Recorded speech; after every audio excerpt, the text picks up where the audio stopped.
Let's play a quick game.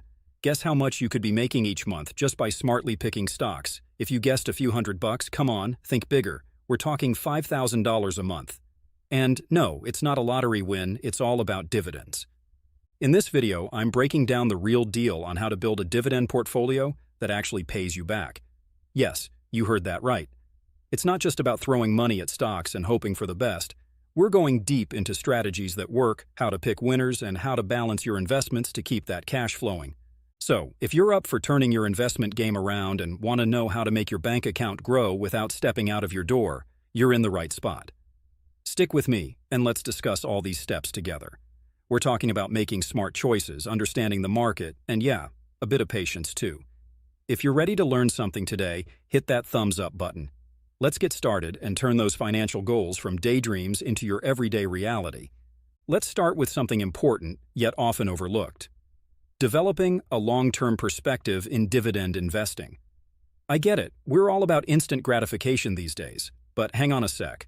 When it comes to dividends, playing the long game is where it's at, and here's why. Jumping into dividends isn't about getting rich quickly. It's about building wealth steadily. You don't need a massive stack to start because it's more about what you do with what you've got.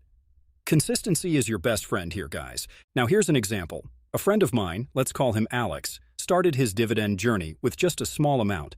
Initially, the returns were honestly pretty humble, but he stuck to his plan and kept investing a bit from each paycheck. Fast forward, and now he's got this little pile of passive income that's no joke. Why? Because he played it smart, stayed patient, and let compounding do its purpose. So, what's the moral of the story? Begin as early as you can and keep at it. Even small investments can snowball over time. And don't let market dips scare you. Sometimes, those are your best chances to buy quality stocks at a discount. Okay, moving on to the next big thing, determining how much you can allocate for investment. This isn't just about throwing whatever spare change you find in your couch cushions into stocks. It's about making a clear, calculated plan for your investments. First things first, let's talk budgeting. It's basically figuring out how much cash you've got coming in and where it's all going. The goal here is to find that sweet spot of how much you can comfortably invest without turning your life upside down. Here's a tip I got for you. Treat your investment like a monthly bill, something non-negotiable, like rent or Netflix. This way, you're consistently feeding your investment pot. And remember, we're not looking for huge sums here. Even small regular amounts can make a big difference over time. Now, let's talk about a real example. I had a college buddy who started investing with just $50 a month. Didn't seem like much, but he stuck to it. Fast forward a few years, and he's managed to build a pretty impressive portfolio. It's all about that steady, consistent grind. So listen, start with what you can, but start now, and keep it consistent. Next step is selecting the right dividend stocks. Remember, picking stocks needs a bit more thought. So, how do you find the good ones? Dig a bit deeper. You want to look for companies with a solid track record of paying dividends. We're talking about companies that aren't just profitable now, but have been consistently dishing out dividends for years. But here's the thing, it's not just about the size of the dividend. You've got to consider the company's overall health. A huge dividend payout is great, but not if the company is borrowing money to pay it. That's like someone living in a fancy apartment, but their credit cards are maxed out. It's not sustainable. You want to invest in companies that can afford to pay you. Now, let me share with you a strategy. Some investors go for high dividend yields because, let's face it, who doesn't like big payouts? But high yields can sometimes be a red flag for risk. On the other side, there are dividend growth stocks. These might start small, but they have the potential to grow over time. Here's an example. I had a friend who invested in a company because it had a super high dividend yield. It looked great on paper, but then the company hit hard times, and then dividends were slashed. Lesson learned, don't put all your eggs in one basket. Diversify your portfolio with a mix of high yield and growth stocks. So, do your research before you invest. You can check out some of our videos if you want to learn more, and check out the company's track record with dividends, how solid their finances are, and what their future might look like. And remember, diversification is key. If you've got your own tips on picking dividend stocks, share them in the comments. The next thing you do is investing in your selected dividend stocks regularly. Think of it like a fitness routine. You can't just work out once and expect to be in shape. It's the regular gym sessions that really make the difference. Same goes for investing. It's not about dumping a lump sum and forgetting about it. You regularly feed your investments, even if it's just a small amount each time. Here's a cool thing to remember. With compounding, even small regular investments can grow big over time. It's like planting a tree. At first, it's just this tiny thing, but give it time and consistent care, and it turns into something substantial. Now, I've seen people get jittery when the market dips, thinking it's time to pull out. But those dips can be your best friend. When the market's down, your regular investment buys more shares than it does when everything's pricey. It's like getting your favorite stuff on sale. So, what's the game plan? Set up a system where you're automatically investing a set amount regularly. This way, you're not tempted to skip or spend that money elsewhere.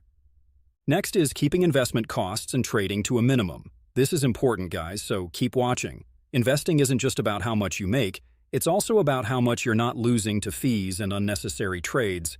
In today's world, investing can be as easy as ordering a pizza. There are tons of apps and platforms where you can trade stocks without paying a fortune in fees. This is a game changer because back in the day, every trade could eat into your profits big time. But just because it's cheap to trade doesn't mean you should be doing it all the time. Think of it like snacking. Just because you have a kitchen full of snacks doesn't mean you should eat them all in one go. Same with trading. It's tempting to buy and sell stocks all the time, especially when it's just a few clicks away. But every trade should be thought out. Impulse trading can be like impulse snacking. Not great for your health, or in this case, your wallet. Now here's something I've seen a lot, people getting excited when they see a stock price drop and immediately buying, or panicking when it rises and selling.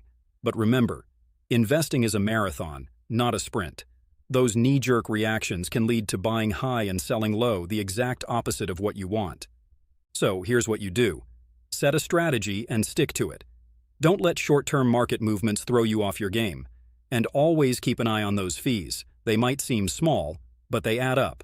All right, moving on to step 6, reinvesting all dividends received. This is where things start getting really interesting.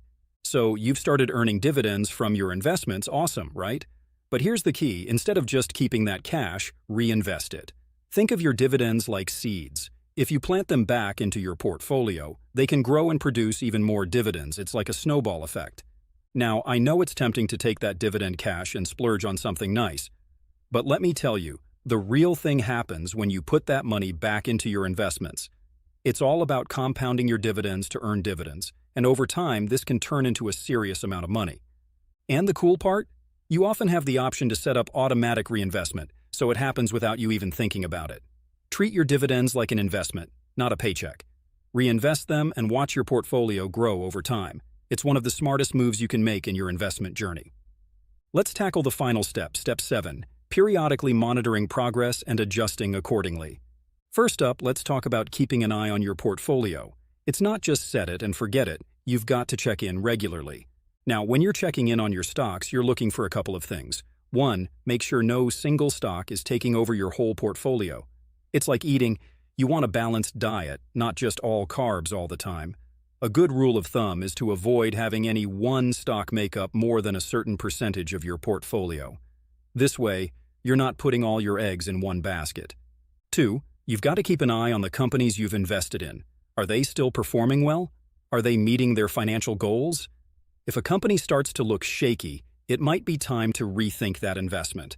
And here's a pro tip. Don't just look at your portfolio when the market's down and panic. That's like only going to the doctor when you're sick.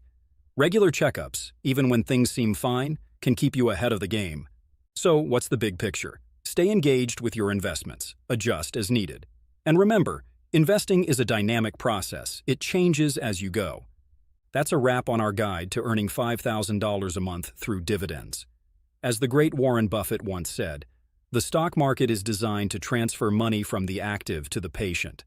And that's what we're all about here, right? Playing the long game and watching our investments grow. There's always more to learn and more strategies to explore in the world of investing. If you've got ideas or questions that you want us to tackle, feel free to drop them in the comments. This channel is all about learning and growing together, so your input is super valuable.